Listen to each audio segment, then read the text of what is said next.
chosen one. Listen closely, because the shift you are sensing right now is not a product of your imagination, nor is it merely a mood swing born of fatigue. You were drawn to this message by a divine appointment that was set on your timeline before you even took your first breath. You are standing at the threshold of a Kairos moment. In the ancient texts, Chronos is the time we measure by clocks and calendars, the ticking away of seconds that often feels like it is running out. But Kairos is different. Kairos is God's time.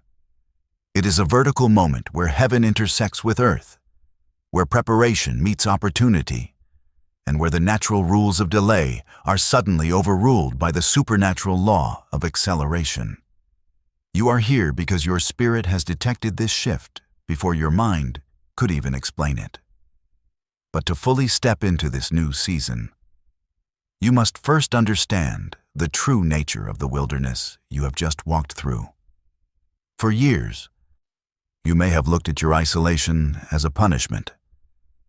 You looked at the empty chair at your table, the phone that stopped ringing, and the friends who drifted away without explanation, and you internalized it as rejection. You thought you were being punished, or perhaps that you had missed your calling. But I need you to hear this with absolute clarity. Your isolation was never about rejection. It was about detoxification. You see, we live in a culture that is obsessed with hustle, with performance, and with the accumulation of external validation. From a young age, you were programmed to believe that your worth was tied to how much you could produce, how many people liked you, and how essential you were to the dysfunction of others. You became a master of people-pleasing, bending yourself into shapes that did not fit you just to keep the peace. You tied your identity to your job title, your relationship status, or your role as the fixer in your family. And these were not just habits. They were spiritual infections.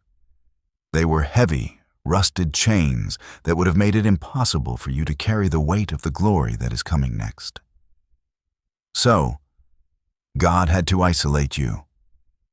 He had to pull you out of the noise to break your addiction to approval.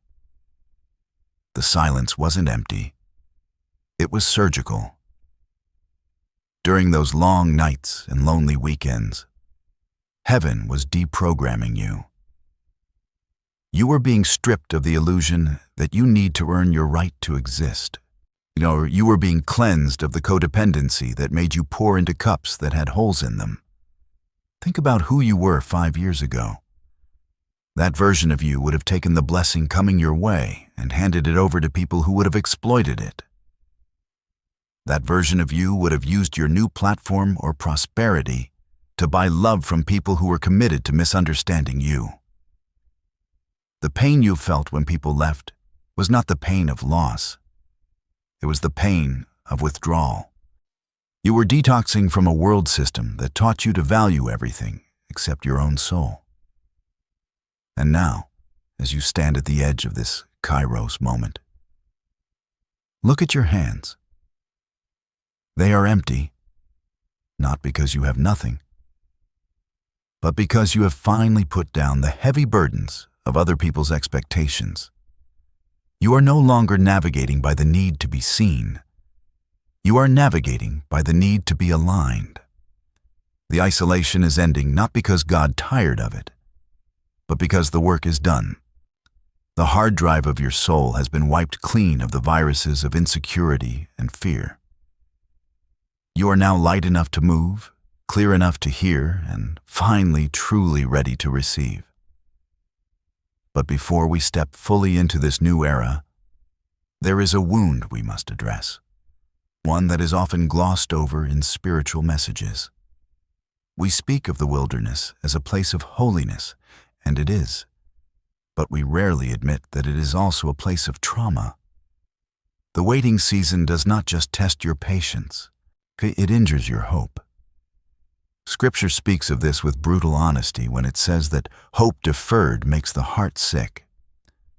And for many of you, That sickness has settled deep in your chest. It is a specific kind of heaviness that comes from standing still while the rest of the world seems to be sprinting past you. You have watched friends get married, peers get promoted, and family members buy homes, all while you felt stuck in a spiritual time loop, fighting the same battles with no visible victory.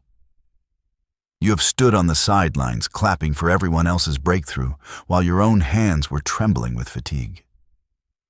You have celebrated the miracles of others while secretly wondering if heaven had somehow lost your address. This experience leaves a mark. It creates a callus on your spirit.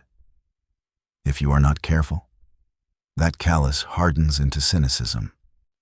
You begin to flinch when good news arrives because you have been disappointed so many times that you are waiting for the other shoe to drop. You start to view promises as threats and hope as a dangerous vulnerability. This is the trauma of the waiting season. And if you do not heal it now, you will bleed on the very blessing you have been praying for. Understand this clearly. You cannot walk into your promised land carrying the baggage of the wilderness. Look, if you enter a season of abundance with a scarcity mindset forged in your years of lack, you will sabotage the blessing. You will hoard resources because you are afraid they will run out. You will push away healthy love because your nervous system is addicted to the chaos of being alone. You will doubt your own authority because you spent so years feeling invisible. The bitterness that tried to take root in your heart during the delay was not just an emotion. It was a weapon formed against your future. It was designed to make you bitter so that when the sweet water finally flowed, you would taste it as sour. Therefore, your task right now is not just to wait, but to heal. You must actively forgive the timeline that didn't go your way. You must release the resentment you hold toward those who abandoned you or surpassed you during your dark years. They were merely characters in a chapter that is now closing. You have to metabolize the pain of the delay and convert it into wisdom. You are not a victim of lost time. You are a graduate of the forge. The heat was not meant to burn you. It was meant to temper you, turning you into steel that does not break under pressure. The wait is over, but the healing must happen now. So that when the door opens, you walk through it whole, not limping, ready to occupy the space that was reserved for you all along. To navigate where you are going, you must first understand the divine architecture of where you have been. The path of a chosen one often feels chaotic, a labyrinth of sudden stops and inexplicable turns. But I assure you, it is not random. There is a map to this journey, a specific 3-stage progression that heaven uses to build those who are called to carry heavy mantles. If you have felt lost or confused, it is likely because you did not know which stage of the process you were enduring. By identifying your location on this spiritual map, you replace the anxiety of the unknown with the peace of understanding. The first stage you survived was the wilderness. This phase is characterized by sudden, often brutal subtraction. It is the season where things you thought were permanent, jobs, relationships, communities, even your own reputation, were stripped away without warning. It felt like a storm that targeted your stability, leaving you exposed and vulnerable. In the moment, this felt like a punishment or a string of bad luck. But in reality, it was a necessary clearing. God was demolishing the structures in your life that were built on shaky foundations.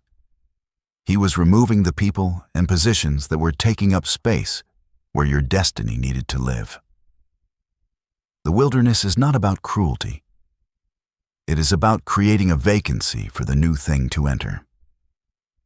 You survived the stripping away, even though it left you feeling raw and disoriented.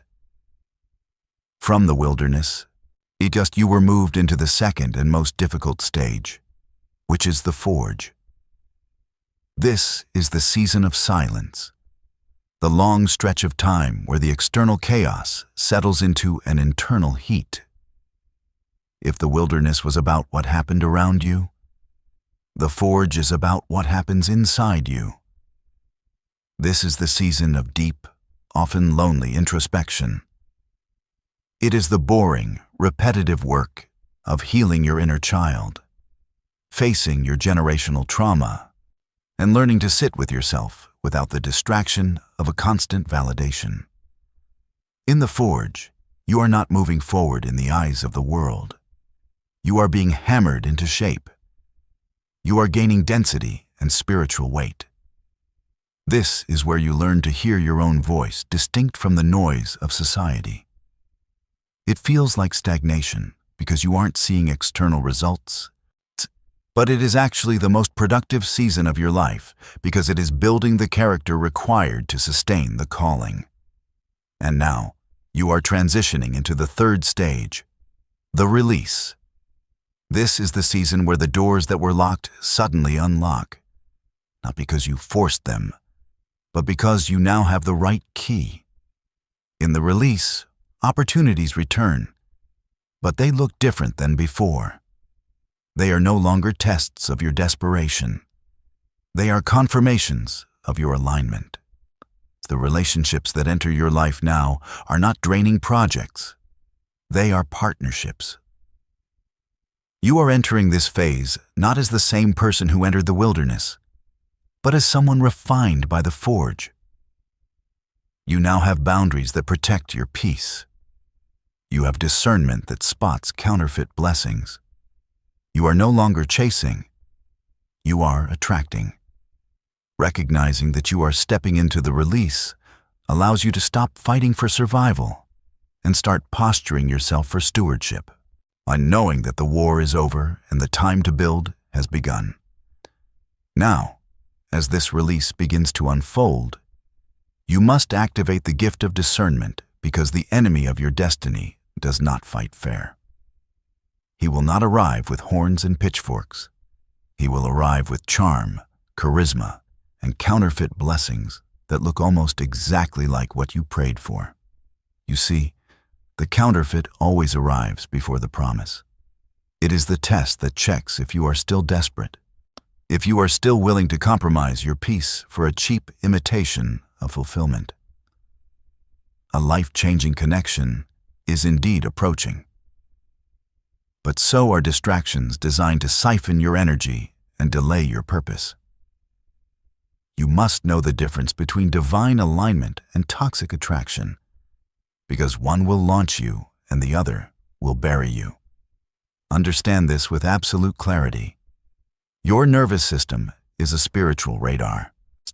When you meet someone or encounter an opportunity that is truly sent by God, your body will respond with a deep, settling peace. It will feel like coming home after a long journey. There will be no urgency, no panic, no frantic need to impress or perform. True alignment respects your boundaries. It does not try to crash through them. A divine connection, whether it be a romantic partner, a business ally, or a new friend, will not ask you to shrink. It will invite you to expand. One that will feel steady, predictable, and safe. You will not have to earn their love or prove your worth. The relationship will breathe easily. There will be space for your no, and your authentic self will be celebrated, not tolerated. Contrast this with the feeling of toxic attraction or a trauma bond. These connections often begin with fireworks, intense chemistry, and a rush of dopamine that feels like excitement, but is actually anxiety in disguise. You will feel a magnetic pull, a sense of urgency that screams, "I must lock this down now before it disappears." This is not passion. This is your unhealed wounds recognizing a familiar chaos. A counterfeit blessing will flatter your ego but drain your spirit. It will demand that you abandon your values, skip your routines, and neglect your own needs to keep the peace. You will feel like you are walking on eggshells, constantly auditing your words to avoid conflict. If you feel confused, if you find yourself over-explaining your worth, or if your sleep is disturbed by constant worry about where you stand, that is not God. That is a distraction sent to derail you. So, how do you protect your destiny? You must become ruthless with your discernment. When a new person or opportunity enters your life in this season, pause and ask yourself 3 critical questions. First, does this person or situation force me to rush? Heaven is never in a hurry. Hell is always urgent. Second, does this require me to compromise my peace? If the cost of entry is your serenity, the price is too high. And third, do I feel safe being my authentic, unpolished self? If you feel the need to wear a mask or perform to be accepted, walk away. Your destiny is too valuable to be gambled on potential. Trust the quiet, boring peace of alignment over the chaotic thrill of attraction. The right door will open without you having to kick it down, and the right people will stay without you having to beg them. There is a dangerous misconception that can sabotage your breakthrough at the very moment it is meant to manifest. It is the belief that because you are a chosen one, and because God has promised you a season of blessing, you are now entitled to sit back and wait for it to magically appear. You might think that faith means inactivity, and that your job is simply to let go and let God. But I need to correct this spiritual laziness, because it is not faith, it is passivity. The shift you are entering is not a spectator sport. You are not a passenger on a ride, you are a co-creator with the divine. Yes, the doors are opening, but you must still walk through them. Yes, the opportunities are lining up, but you must still show up prepared to seize them. Imagine for a moment that the supernatural transfer you have been praying for is a business idea that could change your family's legacy. God can give you the blueprint, the connections, and the favor, but He will not build the website for you. He will not file the paperwork or make the sales calls. If the blessing is a relationship, He can align your paths, but He will not have the difficult conversations for you or heal your attachment style so you don't sabotage it. Grace is not an exemption from effort. It is the fuel for it. Your waiting season was not about learning to do nothing. It was about learning to do the right thing at the right time. Now that the time is right, your action is required. You must partner with the momentum heaven is releasing. Do not confuse stillness with stagnation. There is a profound difference between waiting on the Lord and hiding from your life. Many chosen ones use waiting on God as a spiritual-sounding excuse for procrastination or fear of failure. You might say you are waiting for a sign, but deep down, you are terrified of making a mistake. You are afraid that if you step out, the floor will collapse beneath you again. But this is a new season. The ground has been fortified. The path has been cleared. Your hesitation is no longer wisdom. It is disobedience. You are being called to take inspired action, to move with confidence, knowing that your steps are ordered. So I challenge you today to break the cycle of passivity. Identify one area where you have been stalled, where you have been waiting for a miracle instead of doing the work. Is it your health, your finances, your creative project? Commit to taking one tangible, physical step toward that goal this week. Make the phone call. Send the email. Write the first page. Clean your house to make room for the new. Signal to the universe that you are not just hoping for change, but that you are ready to handle it. When you move, heaven moves. When you prepare, God provides. Do not let your fear of getting it wrong keep you from getting it right. Your destiny is waiting for your participation. And remember, partnering with divine timing means respecting the process of growth. You cannot force a harvest, but you can certainly neglect it. You must water the seeds that have been planted. You must tend to the garden of your life with diligence and care. This is not striving. This is stewardship. It is the active, daily work of aligning your habits with your prayers. It is showing up for yourself even when you don't feel like it. Trusting that your consistency is building a container for the outpouring that is to come. The trap of passivity is subtle, but it is deadly to your purpose. Step out of it now and walk boldly into the future that has been prepared for you. Chosen one, and as you stand on the precipice of this Kairos moment, there is a shadow you must confront before you can fully step into the light. It is the insidious voice of imposter syndrome, whispering that you are not ready, that you are not worthy, that this blessing is a mistake. When you have lived in the wilderness for so long, accustomed to lack and struggle, the sudden arrival of abundance can feel terrifying. You have worn the identity of the underdog or the outcast, like a second skin, and now that God is elevating you, you feel like a fraud. You might find yourself waiting for the other shoe to drop, convinced that this success is a fluke or a clerical error in heaven's accounting department. This fear is not logical. It is a spiritual attack on your identity.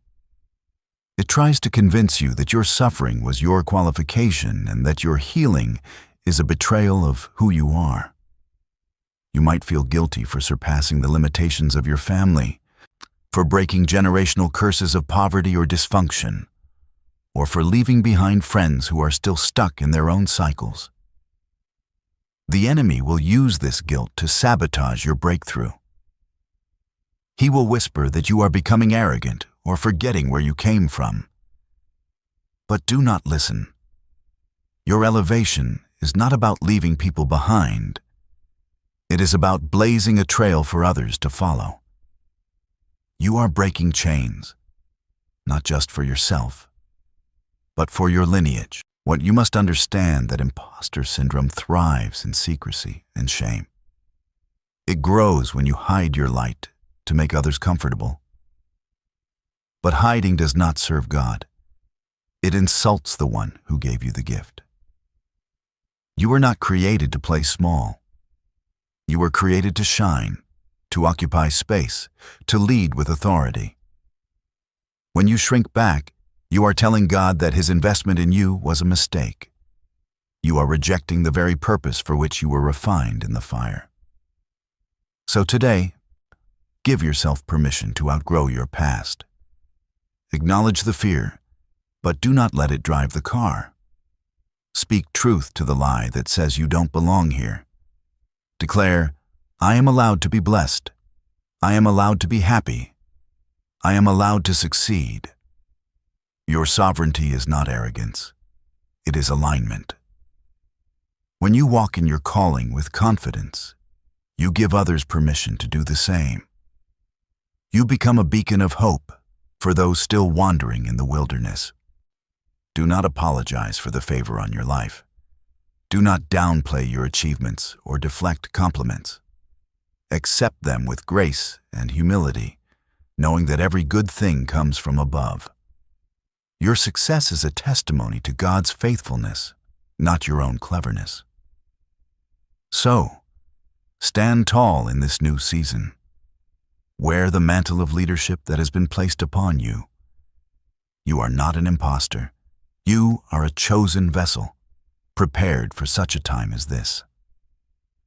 The world needs your light, not your apology. Step into your authority and own the blessing that is rightfully yours. Listen closely. For what I am about to share is the difference between a season of blessing and a lifetime of legacy.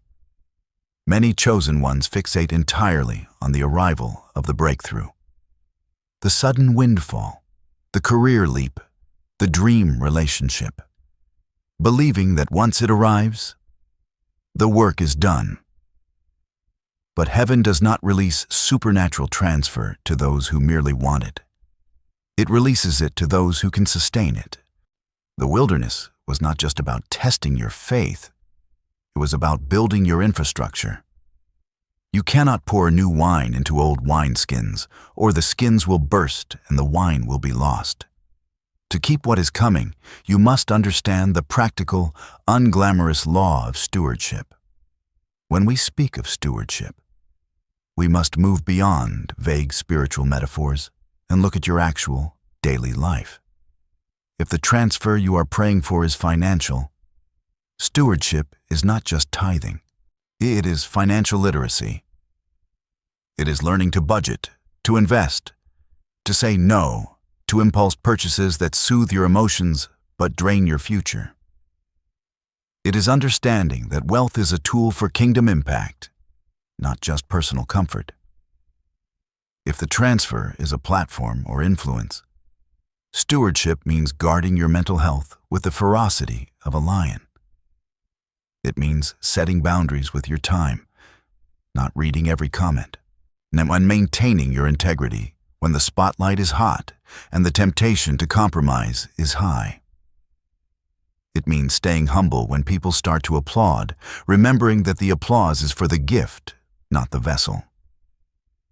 And if the transfer is a relationship, a divine connection sent to partner with you, stewardship is the daily, often tedious work of communication. It is healing your attachment style so you don't project your past wounds onto your new partner. It is learning to fight fair, to forgive quickly, and to prioritize the we over the me. A relationship is not a trophy you win. It is a garden you tend. If you neglect it, weeds will grow, no matter how destined it was. The one God sends you will still require you to show up as an adult, to be emotionally regulated, and to do your own inner work. So I ask you today, what is your containment strategy? What daily habits are you building right now that will hold the weight of your blessing when it arrives? Do you have a rhythm of prayer and meditation that anchors you? Do you have a community that holds you accountable? Do you prioritize rest, exercise, and therapy so your body and mind can handle the pressure of elevation? You must build these systems now, in the quiet, before the chaos of success hits. If you wait until the blessing arrives to learn how to manage it, you will likely lose it. Stewardship is the ultimate act of trust. It is telling God, "Smut, I value what you are giving me enough to prepare for it."